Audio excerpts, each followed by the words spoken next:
Yeah, I just how nice it's been to, I get some time off after starting the season with such a daunting stretch of the schedule to be able to get some days to, like Pat likes to say, kind of get back into the preseason mindset a little bit.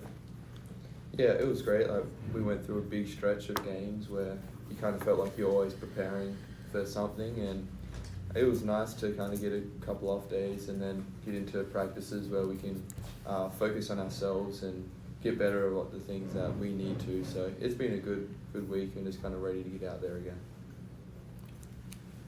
For either one of you or both of you, I guess,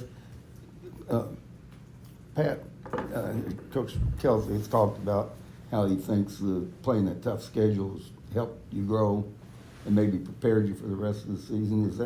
What do you guys think? I mean, yeah, I think it definitely has, especially being a new team, just seeing different teams across the country, especially being the ranked teams that are supposed to go far. So it's just to see where we line up with them and see what we got to work on going into ACC play. You mentioned going into ACC play. You had the difficult schedule, but now things kind of ratchet up a little bit more because they mean a little bit more. What's it mean for you guys when you do step into conference play? Yeah, I mean, every game is a big game, especially conference. Everyone matters, so you just kind of go into each game with that approach of wanting to win and preparing and doing everything you can to get yourself, your mind, your body right to win those games, especially ACC games on the road. So we're just kind of focused on this next game and, looking forward to it. It would have been some of the points of emphasis for you guys this week as you, like you said, kind of just trying to, a focus on yourself. Have there been any, big points of emphasis coming off the game against Kentucky? Yeah, I think one of the main ones that really stood out was our transition defense. We gave up a lot of transition points to Kentucky in our loss. So, just trying to clean up our transition defense, getting back and making sure everybody's picking up their mans in transition. Yeah. Could maybe have, some of those issues been because of, just how loud that place was on Saturday? People getting lost in communication? We really can't give up no excuses. It was all on us, Yeah. At the end of the day, we're out there playing, and we got to be able to just stop the ball in transition. Chucky, we all know how Reyne followed Coach Kelsey here. How did you hook up with him, and how did that come about, you making the move to come here with him? Yeah, one of the first texts he sent me was a video of me coughing, and it was pretty bad. So, that was just, I knew we were going to click right away once he sent me that. Have you given him any pointers? He's too far gone. You mentioned the schedule gave you an opportunity to see how you stack up against others. What's your evaluation? How do you think you guys do stack up? Yeah, I think we stacked up really well. We're playing with 7 guys. We're making no excuses. We're going out there, giving our all every game. And, just the way we've competed in battle, it gives us a lot of hope, saying that we're still going to be really good, especially when we play in the ACC league. So, we haven't got down on ourselves once. We're still believing in each other, still playing really hard, practicing really hard, and we have faith in each other and the coaches, and that's all you need. For both you guys, their MO is the depth and their length. What challenges when you play a team that has the length that they have for both of you guys for your specific thing? What challenges does that bring? You just got to play a little smarter and take care of the ball and things like that. They're flying around defensively, so you kind of got to make the right play, and there's a lot of stuff that will be open and just kind of slowing down, driving in, knowing guys are coming to help, and just things like that. It's just kind of playing with good discipline. That's kind of how you kind of attack teams with length and activity, kind of like what they got. Reyne, what have you seen out of Edwards? He's really been on fire the last 3 games. What was the change? He struggled early, and now he's playing lights out.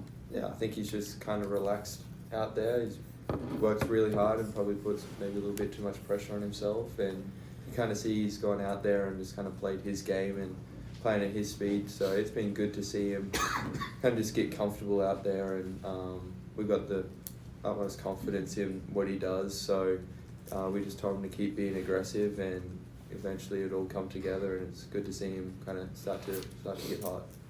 Coach was talking about your guys' pace numbers and how it's dipped a little bit. I think it was like he said, like you guys used to be 70 possessions per game. Now it's down to like, at 66, 65. He said, that it might not seem like a lot, but it is a lot. Do you all, like when you were playing, these last couple games, do you notice a change in pace, pretty specifically, or does it not really seem like much when you're out there on the court? That's a good question.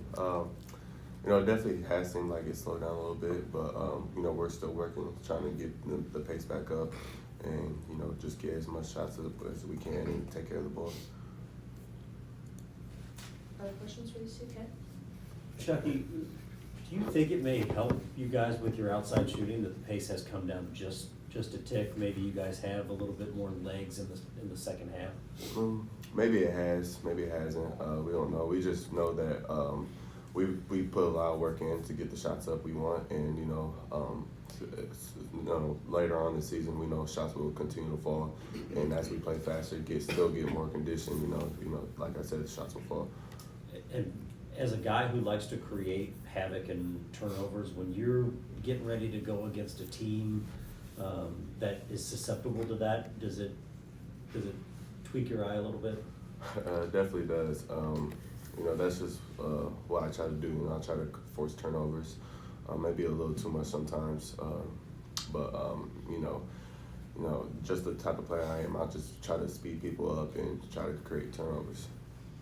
For both of you, can you just talk about the play of Terance lately? I mean, since he's been coming off the bench the last 3 games, scoring over 20 points a game, what have you guys seen from him, and just from in practice as well as on the floor during games? Yeah, it's been great. Forget which after it was a certain game, but he didn't play well, and he knew it. The next day he was in here working, and the next practice, coach tried to turn him up a little bit, and he answered really well. Had a great practice, and when you practice great, you usually feel good about yourself, and that kind of gave him confidence going into the next few games, and that's why he's performing the way he is. After the game against at UK, Terance was the only one that we got to speak to, and he seemed like he was so jazzed up, I'm off that atmosphere that he was ready to go back and play again. He was saying, I wish I could do this again. Did you all kind of have a similar feeling after that game? After it came down to the wire there, and you just kind of fell short at the end. Yeah, like those games, rivalry games, things like that, they're so much fun to play in. You kind of feel a little different type of energy out there, and they're really excited to play. So like any chance you kind of get to play in some of those games, you want to. And yeah, it was a lot of fun being out there and having a chance to win the game as well. So it gets intense, but we love it. For either one of you guys, while the 3-point shots aren't really falling so far on the season, you guys are actually shooting at a fairly high clip inside the arc. What do you think has been like the key to some of the early success when making your shots around the rim? Yeah, teams have to guard us, from 3-point range, and we have a bunch of guys that can create on the inside, attack them, put force on the rim and pressure on the rim, So it's just great to have those type of players that can do that. And then, just guys who can make threes from outside the arc. Once we get into the lane, we find open shooters, and we find ways to shoot them. Anything else for these two? All right, thank you.